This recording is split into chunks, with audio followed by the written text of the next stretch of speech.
শেরপুরের চিনাইগাতীতে মহারশী নদীর বাঁধ ভেঙে বন্যায় ক্ষতিগ্রস্ত এলাকা পরিদর্শনে অ্যাডভোকেট এরশাদ আলম জর্জ। মোহাম্মদ বিল্লাল হোসেনের তথ্য ও ছবিতে এএনবি নিউজ মাল্টিমিডিয়া প্রতিবেদন। শেরপুরের ঝিনাইগাতীতে মহারশী নদীর বাঁধ ভেঙে বন্যা কবলিত এলাকা পরিদর্শন করেছেন বাংলাদেশ জাতীয়তাবাদী আইনজীবী ফোরামের কেন্দ্রীয় সহ সাধারণ সম্পাদক, শেরপুর-৩ আসনে মনোনয়ন প্রত্যাশী অ্যাডভোকেট এরশাদ আলম জর্জ। ২০ সেপ্টেম্বর শনিবার দুপুরে উপজেলা সদর বাজারে ব্যবসায়ীদের সাথে বিএনপি ভারপ্রাপ্ত চেয়ারম্যান তারেক রহমানের ৩১ দফা দাবি বাস্তবায়ন ও বন্যা পরবর্তী বিষয়ে আলোচনা করেন তিনি। উক্ত আলোচনার অংশ হিসেবে তিনি বলেন, আসন্ন ত্রয়োদশ জাতীয় সংসদ নির্বাচনে বিএনপির ভারপ্রাপ্ত চেয়ারম্যান তারেক রহমান যদি শেরপুর-৩ আসনে তাকে ধানের শীষ প্রতীক মনোনয়ন দেন, তাহলে তিনি বিপুল ভোটে বিজয়ী হয়ে মহারশী নদীর নাব্যতা ফিরিয়ে এনে দুই পারে স্থায়ী টেকসই বেড়িবাঁধ নির্মাণ বাস্তবায়নের অঙ্গীকার করেন। কিছু গুছিয়ে রাখুন এক র্যাকে। আস্তায় অবিচল এশা প্লাস্টিক। আরও আধুনিক রুচিসম্মত উন্নত মানের পণ্য আজই সরবরাহ করুন।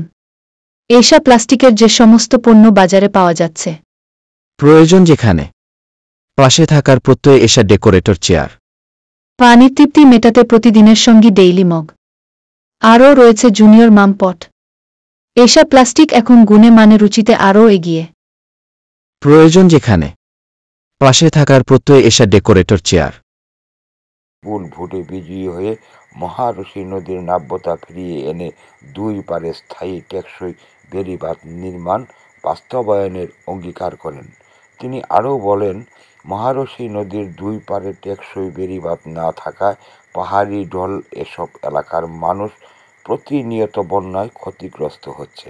অ্যাডভোকেট এরশাদ আলম জর্জ বেড়িবাঁধ এলাকার মানুষের ঘরবাড়ি, বিভিন্ন সবজি ক্ষেত ও আমন ফসলের ক্ষয়ক্ষতির চিহ্ন দেখে দুঃখ প্রকাশ করেছেন। বন্যা কবলিত এলাকায় ক্ষতিগ্রস্ত মানুষের বাড়ি বাড়ি গিয়ে তাদের খোঁজ খবর নিয়েছেন। ঢাকাবর এলাকার ঝালমুড়ি বিক্রেতা আবদুল্লার ছেলে নিহত ইসমাইলের কবর জিয়ারত করে সকলকে ধৈর্য ধারণ করার ক্ষমতা দেওয়ার জন্য মহান আল্লাহর নিকট মোনাজাত করা হয়। পরে নিহত ইসমাইলের পরিবারসহ বন্যায় ক্ষতিগ্রস্ত ১২টি পরিবারের প্রধানদের হাতে নগদ আর্থিক সহায়তা প্রদান করেন। এ সময় ঝিনাইগাতী উপজেলা বিএনপির সাবেক সাধারণ সম্পাদক ও উপজেলা চেয়ারম্যান আমিনুল ইসলাম বাদশা, স্থানীয় গণ্যমান্য ব্যক্তিবর্গ, উপজেলা বিএনপির নেতৃবৃন্দ সহ বিভিন্ন ইউনিয়নের সহযোগী অঙ্গ সংগঠনের নেতাকর্মীগণ উপস্থিত ছিলেন। এএনবি নিউজ পঞ্চমুখী সমাজ উন্নয়ন সংস্থার একটি মাল্টিমিডিয়া প্রতিষ্ঠান।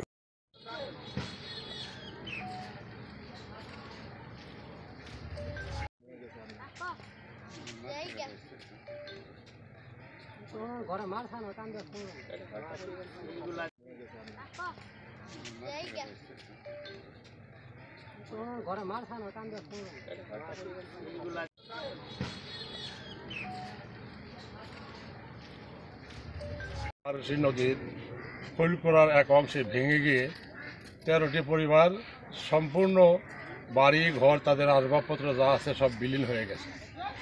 ওনাদের ধরার মতো কিছু নেই, পাওয়ার মতো কিছু নেই। তাই আমি বিনীতভাবে অনুরোধ করব সরকারকে, সরকার যে এখানে বরাদ্দ দেয়, এখানে আমরা যতটুকু জানি 5 কোটি টাকার বরাদ্দ দিয়েছিল পানীয় বোর্ডের মাধ্যমে। জনশ্রুতিতে জানা যায় যে ঠিকাদার ছিল রংপুরের, তাকে এখান থেকে তাড়িয়ে দিয়ে স্থানীয় কিছু লোকজন এই কাজটি হাতে নিয়েছে। জনশ্রুতিতে জানা যায় এখানে 50 লাখ টাকার কাজও হয়নি। এই বিষয়ে তদন্ত সাপেক্ষে ব্যবস্থা নেওয়া এবং এই অসহায় পরিবারদের প্রতি সার্বিক ব্যবস্থা গ্রহণ করার জন্য আমি বিনীতভাবে অনুরোধ করছি প্রশাসনকে।